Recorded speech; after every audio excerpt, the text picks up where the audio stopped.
This episode of Engineering the Future is brought to you by National Bank, OSPE's official banking partner. National Bank's offer for engineers just got even better, now with exclusive access to virtual healthcare advisory and legal assistance services provided by its official partners. Find out more at nbc.ca/engineer.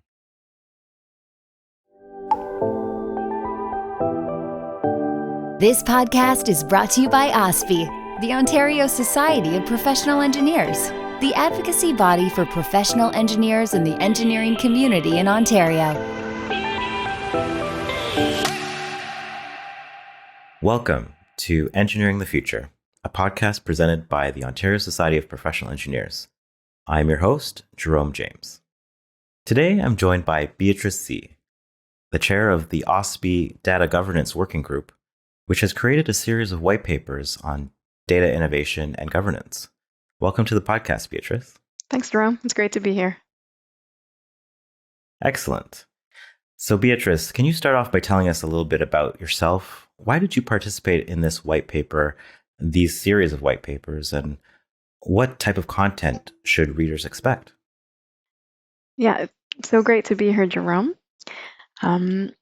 So a little bit about me. I am a licensed professional engineer, and I also happen to be a licensed lawyer. I have practiced both engineering and law in Ontario for the better part of a decade, a little bit over, actually. And I got involved with this white paper at the invitation of a few existing members because I have spent the last 10 years or so standing at the intersection of tech development and law. And so I've often worked with folks on the engineering side who have a lot of questions about what the laws and regulations are currently about data. And I've heard a lot of frustration about how it's not particularly clear and they wish it was. Similarly, with my legal colleagues and my friends on that side of the fence, a lot of times there's a lot of questions and ambiguity about what data technology is, what is it capable of, and what is it not capable of doing currently, and what are the, commercial and civic responsibility issues that are at play. So given that I'm kind of in both camps and I have worked with clients on both sides of this, I thought it would be great to really jump in and try and provide some clarity. So, and helping support experts as they provide clarity. So, yeah. Right. So for one of the forwards of the papers that you guys have put out, you quoted Dr. Reeve, and I'm going to share a little excerpt of this forward, stated that we need to add skills. We need to drive conversations. We need to change our culture. We need to add consciousness. We need to be leaders. Relating it back to data innovation, where it's urgently needed, could you tell us a little bit about how this white paper will spark that change and push that conversation forward? Yeah, this is a great question, Jerome. I think what the short answer is, we have thoughtful, smart people asking good questions of our membership, right? We're asking good questions. The purpose of the paper is really to talk to ourselves as engineers, as OSPE members. We're kind of like talking to the tribe, and we're hoping that others will respond to the questions that we have asked, as well as our overview of, AI, cybersecurity, data regulation, and the potential for growth, like on a macroscopic level. So just to give you a taste, I'm going to read a couple of the questions that some of our SMEs, our subject matter experts, have posed to our membership here. And you'll see it in the papers as they come out. So, the first question, we talked about skills. And so the first question is from John Wang, who's a P.Eng and also a cybersecurity professional here in Toronto. And he asks, after his thoughtful overview of this area, he asks our membership, given the increase in cybercrime and cybersecurity breaches, what is the role of engineers in ensuring the implementation of sound data governance practices? And related to that question, he asks, should the engineering regulator in Ontario, PEO, consider creating a licensing category for computer engineers? Now, these are not new questions, but they're pretty big ones, and I know they've been debated within our profession for some time. And we thought that this is a good example of the type of question that folks can write in about and respond to. Possibly phone into your podcast and say, "Hey, I have some thoughts on that." John will be on an episode in the future, and you can have a conversation with him, and hopefully that will spark further discussion. I have a lot of other examples, but I don't want to take up too much of your time. But that's the kind of thing. Yeah, no. Absolutely. No, and this is exactly the type of conversations we should be having as technology progresses, and we kind of do a self-reflection on what is the state of the art, and how are we moving forward? Are we doing things in a critical way with a critical lens? And it's really important to ask ourselves these questions and move forward in a thoughtful way. So jumping on that, Jerome, before I leave my dear team members, because I want to give them all as much spotlight. But you asked a great question, right? Like, the state of the art, and what are we, how are we shepherding the growth of the art? Are we shepherding it in a responsible way in the right direction? And that made me think of a question that Mukul Asthana, who is also a P.Eng, holder of an MBA and serial entrepreneur and company leader, he asks, among other things, should access to a base level of internet be a civil right? It's kind of a big question, but he's done a fair bit of research and a lot of reflection based on his own business experience. And he's going to take readers through a couple case studies of other jurisdictions where data has been used to really drive growth, economic growth, and create new jobs. Lots have been written about this, but very specific to engineers. He takes folks through an overview of that. And I would be remiss for the tech heads who are really into AI. Our first session will be obviously AI. What is it? Big data. Where is it going? We have Peter Darvaux, who spoke at the last OSPE conference, as well as Emmanuel Corthe, who's also a practitioner in this area. And they ask questions similar to the ones that were mentioned by Dr. Reeve, which is, what skills and training do you think are needed to implement AI? What are the top 5 challenges for you as working engineers who want to support AI applications in your work or your enterprises? What are you missing when you're making cases for that? And how can OSPE help? We hope you're enjoying this episode so far. At OSPE, we're here for you, making sure government, media, and the public are listening to the voice of engineers. You can learn more at ospe.on.ca. So when does these series of conversations start? Okay, so I don't have exact dates, but I understand that I have it here. It's 30 pages. We're going to break it down into 5 sections. They're going to be released, I think, a few weeks apart, all in Q1 or Q2 of this year, so coming up. And we're going to lead, I think, with AI, artificial intelligence, big data, what is it? And then I think there will be podcasts with you. Each chapter, each author will have an episode with you, and you can speak to them in depth about what they've written and what their thoughts are and the questions that they've posed. So first will be AI. Second will be cybersecurity.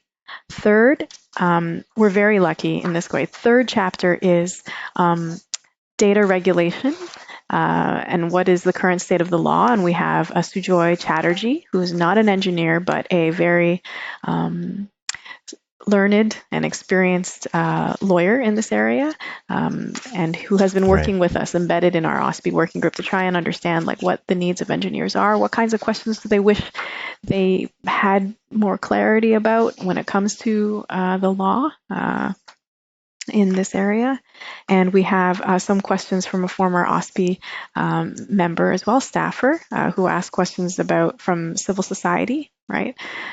Questions that are completely, not entrenched in the technology, but truly just from the user experience, like where are we going and what kinds of risks are we potentially opening up by not thinking about the civic and the social consequences of the technology we create. And then finally, we have the last chapter, which is Mukul Asthana, who's really focused on how data can be used to build a better data economy for the purpose of economic growth and prosperity. So, yeah, it's a lot, but Excellent. You're going to see a bunch of papers coming out in the next 2 or 3 months, as well as podcasts that will mirror that with you. So, yeah, that's what folks can Excellent. I expect to can't see. wait. These seems like very juicy topics that we all should be contemplating these days Mm-hmm. as we move forward. Can we talk about some of the topics that might be left out of those five? So we talked about artificial intelligence, cybersecurity, the current state of the law, and data in the public interest and the data economy.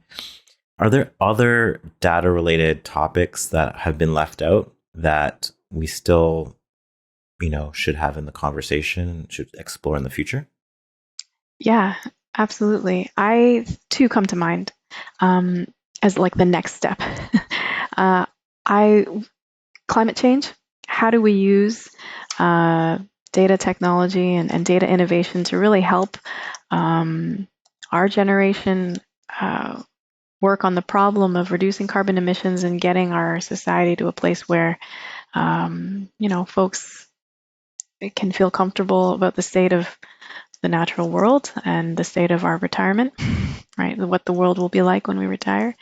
So that would be Right. one for me. How do we, usually we're used to having a lot of these issues like siloed. Is it equity and diversity? Is it QVS? Is it data? When I think for a lot of engineers working in the world, a lot of this stuff is quite interlinked, right? So those who are working on climate change, data can very much be leveraged, and how can we leverage it to improve that work? And is there a carbon footprint associated with data that we're not aware of? Large server farms like that are usually invisible to most end users. Like, what kind of impact does that have? And should we be thinking about that? So that's one. The second area that I've just been thinking about lately is, how do public institutions use it responsibly to engender greater trust with the public? I think we've all been watching with a lot of concern and love for our country, a lot of the protests that have been going on around the world and around our country. And while everyone may have different views on vaccines and our obligations to each other, I think there is a core technical question there, which is, are we using technology responsibly?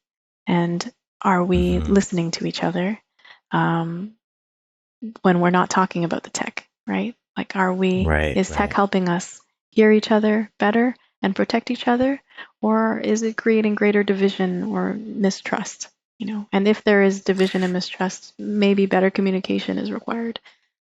But Right. I think these are fair you kind questions. of Yeah. touched on my next question, actually, Okay. in the sense that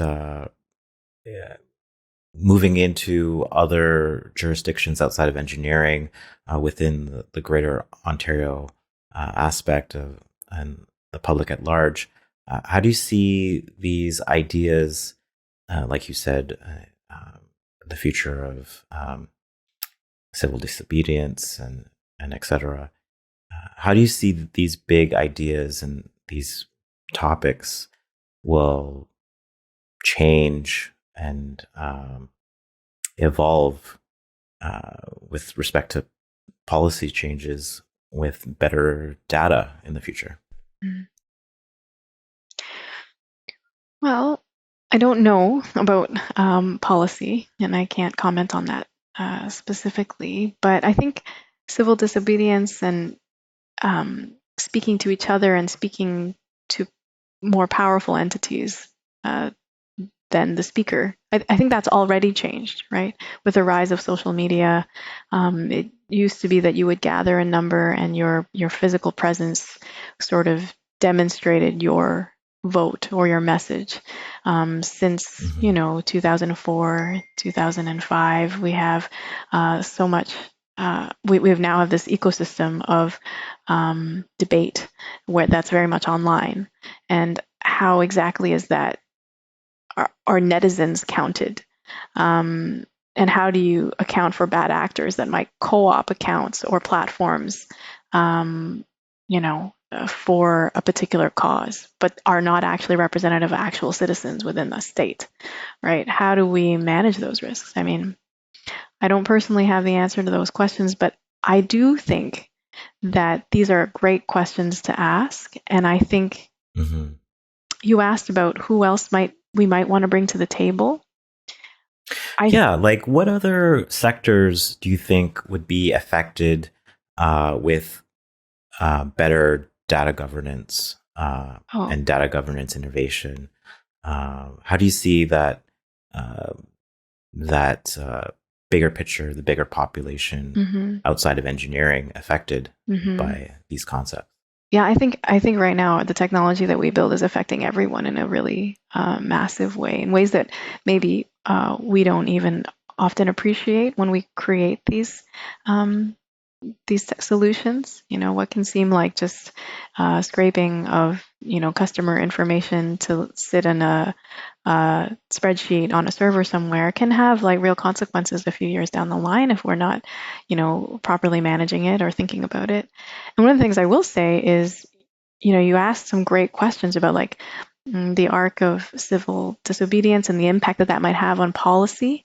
I would say that engineers, we do a great job of solving problems, and we also ask thoughtful questions.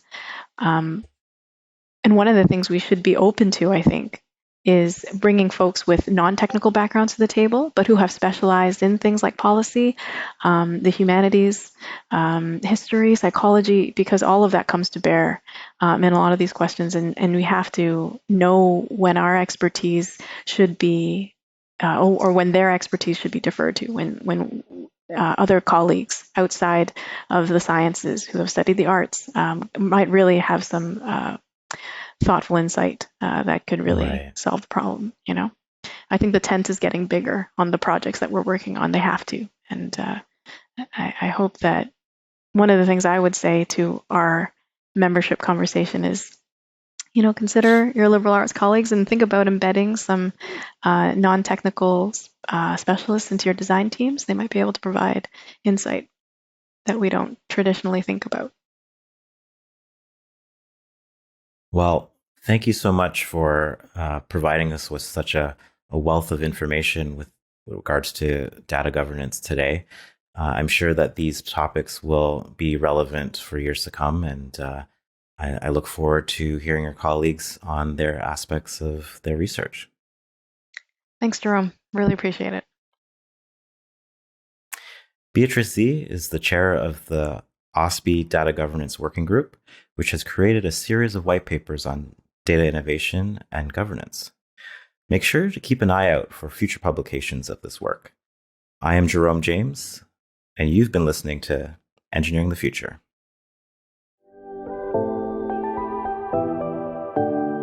From all of us at OSPE, the Ontario Society of Professional Engineers, thanks for listening. Please be sure to subscribe so you don't miss an episode.